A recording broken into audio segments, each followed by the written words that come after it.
Welcome, ladies and gentlemen, to an all-new reaction and review. Tonight, ladies and gentlemen, I'm going to be checking out a movie from 2013, and that movie is Dredd.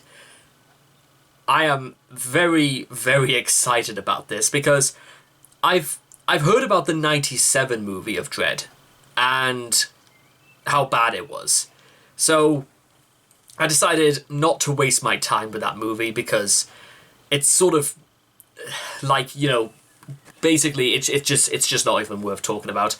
The 2013 movie, however, is something I'm very interested in because it reflects largely of the style of the comics. And since I've only just been starting to read Judge Dredd over the last few weeks, I must say, if the movie is anything like the books, I am going to... And I love the fact that the font for the movie I've got up here is pulled directly they're using Agency FB. That is amazing. That's my go-to font when I'm trying to put stuff together. I like that a lot. So, for those who are a little bit unfamiliar with the Judge Dredd universe, the Dredds, the judges as they're called, they are the judge, jury, and executioner of Mega City, in which they hunt down criminals, terrorists, utilizing ultra-violence, because a lot of their criminals bordering on terrorists have absolutely no remorse. It's basically... I don't know whether or not I would compare it to Blade Runner. I haven't even seen Blade Runner. But the Judge Dredd universe is... From what I've read in the comics, and the comics go as far back as the 1970s, and I've even got the first, an issue, of the very first issues of Dredd. And it's also be worth noting that the Judge Dredd comics were made by the British comic publication 2000 AD. And for those who have never heard of 2000 AD, they make some awesome comics, and many of them have featured writers like the legendary Alan Moore. And the two ones I've got from 2000 AD include all issues of The Ballad of Halo Jones, which was written by Alan Moore, and I don't quite remember if Moore ever wrote anything for Judge Dredd, but I hopefully they'll pick up on his influences, because Dredd has a lot of opportunities, and especially for a film, it should just explode with life and violence. Now, there's only one more thing I kind of wanted to talk to you guys about before we begin. It's that, among other things, Judge Dredd, it even has an audiobook, which is entitled Judge Dredd Year 1 Omnibus. Narrated by Jordan Harold, and I think it's written by Al Irving, Matt Smith, and Michael Carroll. You can see right there. And if it's anything like this audiobook, I'm only about a fifth of my way through it, then it's got me very, very excited because, well, in the book they have Judge Dredd with a very deep, gravelly voice. Think Christian Bale's Batman, but even more so. It sounds, and the dystopian outlook of Mega City that they describe in the book here, it's gotten me very, very interested, because by and large, to give this movie an 18 certificate, it makes me sort of wonder exactly how violent this is going to get, because they make some very... there's a lot of violence they describe in both the comics and as well as in the audiobook. And this is not even pointing out whether or not Dredd in this movie has a lore master. I mean, really he should. It's kind of a little bit a part of him, such as his lawgiver, I think it's called, his giant gun, which he uses to just execute people on sight.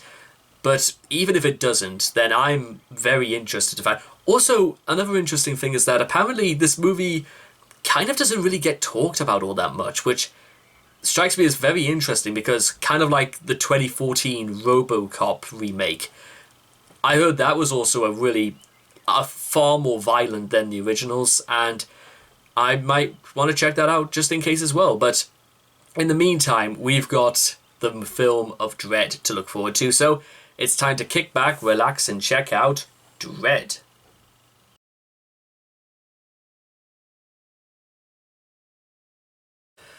Okay, ladies and gentlemen, that was Dredd. Let me shut that off.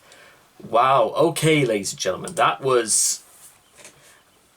I think for exactly what they gave us, I'm very, very sold. Probably because it was just about as violent, it was just about as bleak. I don't really want to say it's like bleak, but it's very... like the most of the... Okay, let's start at the beginning. First of all, the story. The story follows Judge Dredd taking new recruit Judge Anderson on her first day of the force. Judge Anderson is a mutant, which somehow she thinks that's a good idea to not wear a helmet when going out to a city block called Peace Trees. However, just to hammer it in... Well, I don't want to say hammer it in, but her mutant power, I suppose, is being able to read minds, which comes in great use in this movie, because what happens is that these two go out to Peace Trees following 3 homicides from guys who were skinned and then thrown over a balcony nearly 175 floors in the air. And so what happens is that these 3 guys were all part of a group called the Ma Clan, run by by the movie's villain Ma. And within a matter of minutes after entering the building and devising who might have been behind all this, Ma, through the aid of some savvy tech, well, from this horrified kid called Mole, at least he had Mole carved into his forehead, so they didn't technically give him a name anyway, so I'm just going to go with Mole. He's ordered to... Well, he's basically override the system, and Peace Trees goes under complete lockdown. And then Ma sends the message that she wants both of those judges dead. What happens next, basically, is what you might expect. Basically, for the rest of the movie, is Dredd and Anderson basically going to war to get to the very top of this building. It's very similar in some ways to another film I was wanted to check out called The Raid, which is basically a bunch of guys raiding a block of flats, I believe. I've never seen it myself, but it had all the hallmarks for perhaps a great action film. And Dredd is definitely one of those, because the entire movie is basically from that point onwards, at sort of like the 15-minute mark, it's wall-to-wall chaos, as Dredd and Anderson literally have to fight and slug through what seems like millions of cartel members, all armed to the teeth with machine guns.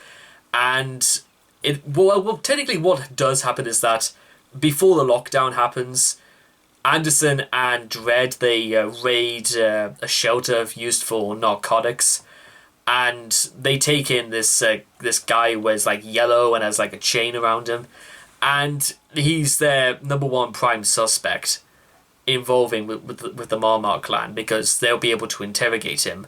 And Anderson is sort of trying to go into his mind, and this junkie keeps coming up with how do I fuck this girl over? How do I make her feel terrified? Because now that they're under lockdown, they're going to be hunted down, basically. And at least half of the movie is just them dragging this guy all the way up these floors just to find Ma. But oh my god, it's... I love Dredd, played by Carl Urban. Again, does the best thing you could possibly do in this role. He never really gets angry in this movie. Carl just keeping exactly to what a judge should be able to do is keep calm at literally all instances and demand that they obey the law. It's literally what you would find. It's what I found out very early on in the comics, is that it's a judge's duty to maintain literally all emotions under complete disciplinary control. And then, well, they find their way out. There's a lot of scenes in where people are just shot dead, set on fire, partially gassed due to Dredd going through different arms to fire at these guys. It's an absolute bloodbath of it's wall to wall carnage is what I'm trying to say, culminating in this great scene where they get sort of like near close to the top, and Ma has just immobilized at least like 5 juggernauts, just basically completely plaster an entire wall full of bullets, nearly killing Dredd and Anderson in the process. She is absolutely merciless, Ma, and very nearly gets Dredd and Anderson killed. And Ma, realizing that it's going to have to take a lot more, is that she actually rings for, she calls up judges to come in and take them out, because these ones are being bribed specifically by Ma to do this. Which is kind of ironic in a way, because they what happens is that they get blasted whilst they're under attack.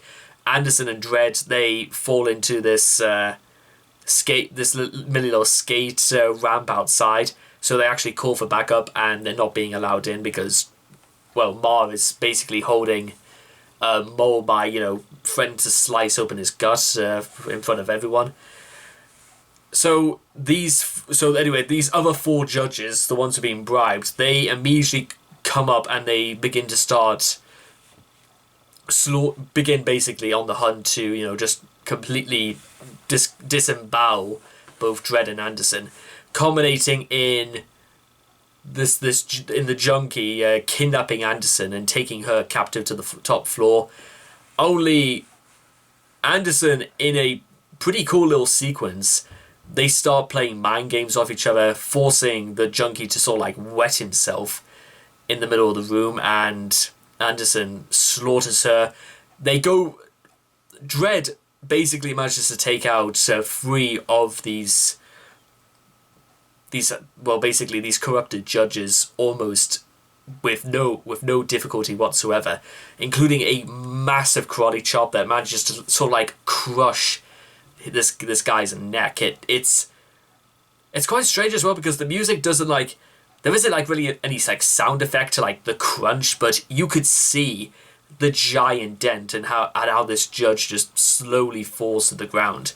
It's very, very, it's a sight to behold. Anderson basically makes away, kills a bunch of other guys. The rest of the judges fall when Dredd gets to this narcotics lab. Oh, actually, the thing about the narcotics, they're producing a drug called slow-mo, which is basically... Oh, God, what's...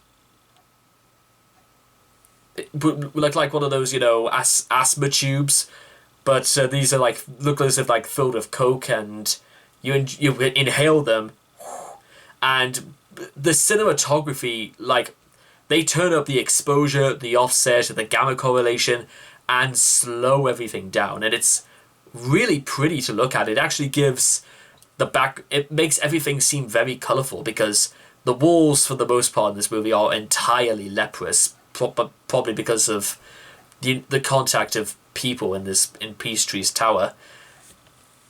And this is even including a scene very early on in the movie where Ma is in a bath, or what looks like she's bathing in milk, and she's taking obviously slow-mo, and there's a scene where she just raises her hand, and the water shines, and she looks completely out of her mind. Just if anything, it looks like the after effects of spice more than anything.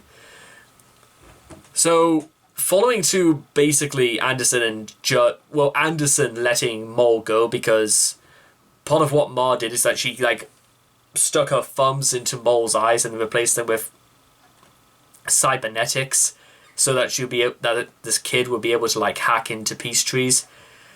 Judge says to Anderson that this is a direct violation of duties, and she's more or less failed her assessment.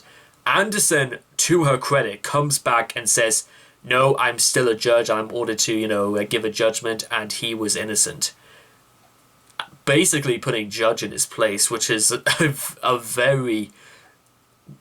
she's not wrong sort of moment. So anyway, the climax to this was... I'm going to say it's a climax because that's the only real thing that's kind of a little bit missing in this movie, is that the climax is kind of not really there. Dredd and Anderson get to Ma's top floor. Ma sort of like rigs a bomb so that the top 50 floors would explode if Ma was to die. And I don't particularly think that I remember them ever saying that they defused the bombs or not when they were releasing Mole, but it probably must have done because, well, an important note to say about this movie is that threatening to kill the life of a judge is an instant death sentence. Well, death sentence, instant execution, you might say. Dredd administers slow-mo to Ma and then shoves her out of a window, culminating in this fantastic 1 minute shot where the glass shatters, smoke pours from Ma's mouth. She's in all sorts of poses, and then when she hits the floor, her face kind of like rips apart. And it was a the choreography in this movie, like in any good action film, is fantastic. There's no shaky cam. Everything is, it really is kind of like a Hollywood movie where the production is absolutely superb because it shows you absolutely everything you need and wanted to see. That's the hallmarks right there of a great action film. Because especially since like the 2010s and that, they were like obsessing over shaky cam and how it didn't quite look real, and Dredd, it looks very realistic. Probably because you could straight up believe that Dredd is as vicious and as law-abiding as they come. And also that he doesn't take his helmet off. That's just straight up how it should be, and how it always should be.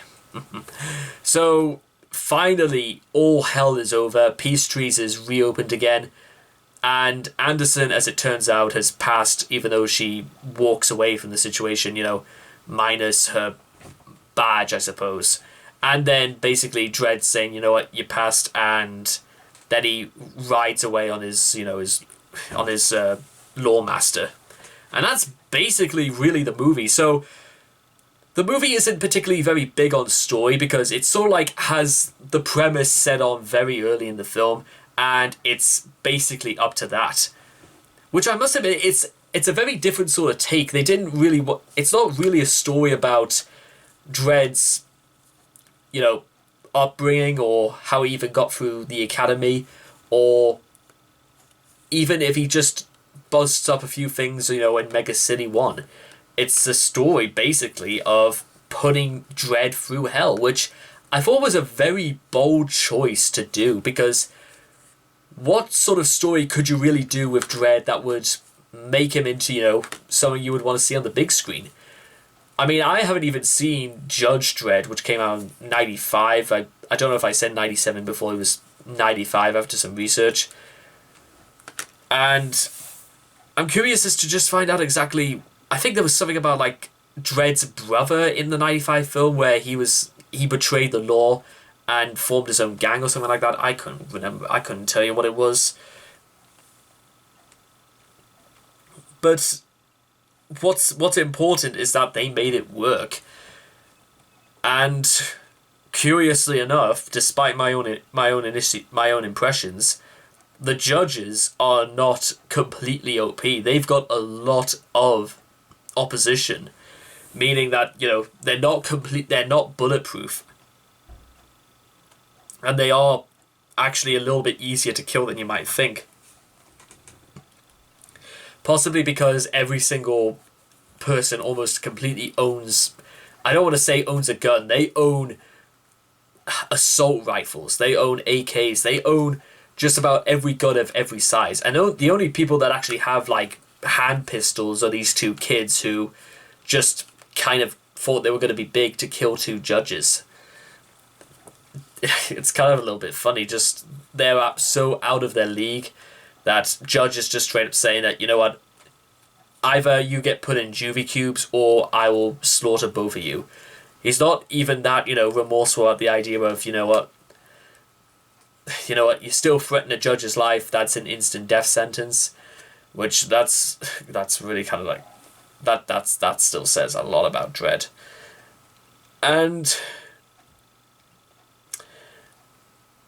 I think realistically, that's kind of the most I kind of like really want to say about this movie. It's a very kind of straight to the point action film, which I gotta say, you know what, for a 90-minute film is sort of how you kind of want it to be.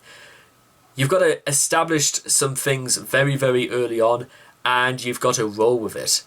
I mean, basically, any amount of backstory we needed to know is solved in the first 20 minutes. Dredd is a judge. He's violent. He's pretty much unremorseful because he's defending the city. Anderson is new. She is a mutant. They believe she wouldn't make it because, you know what, she failed on one or two questions, and a fail is still a fail in the eyes of Dredd. Anderson is taken on anyway. They learn about the very, very high percentage that Anderson won't make through her first day, and they get locked in peace trees. And it's their journey to fight their way to the top to take Ma under custody. Although, as far as, this movie's concerned, custody basically means execute her with violent intentions. Which I suppose Dredd did in the end. So, anyway, also, like I was saying, the cinematography is wonderful. Not only with the shots where you see people on slow-mo, but anytime there's a fight that breaks out in a very narrow corridor, like I said, all the walls are basically entirely leprous. And it's a very, very believable cast. Ma is subsequently, you wouldn't necessarily think of her as being the leader of this, basically an entire drug ring filled with basically a small army of artillery weaponry at their disposal. Ma is subsequently not a threat, but also is the most sinister person in this entire film, even more than Dredd, because she fought her way literally from being a prostitute to taking over an entire drug ring by herself. That says, I think, just about everything it needed to be said. And so this is the joy of being back in watching action films for what feels like years. It's because sometimes you just want to see shit blow up. And this is exactly that case. I just want to see shit be blown up. And it's got me even more interested just to find out exactly how much of Judge... I wonder how many more, books in that I can get of Judge Dredd. That's because I know you can actually get copies of 2000 AD in corner shops and that, but